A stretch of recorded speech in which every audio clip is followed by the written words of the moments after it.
আসসালামু আলাইকুম বন্ধুরা, কেমন আছেন? অবশেষে যদিও কন্টেন্ট মনিটাইজেশন পাই নাই, ব্যাংক সেট আপ পেয়ে গেলাম আলহামদুলিল্লাহ। পরবর্তীতে ফেসবুক ব্যাংক সেট আপ দিয়ে দেবে ইনশাআল্লাহ।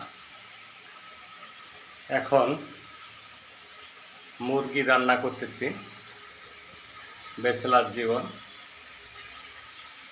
দেখেন,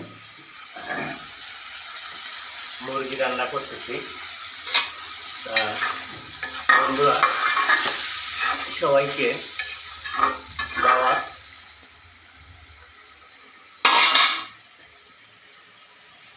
সবাই চলে আসেন, সবাইকে দাওয়াত। সবার ভালোবাসা পেলে অবশ্যই কন্টেন্ট মনিটাইজেশন পেয়ে যাব ইনশাআল্লাহ।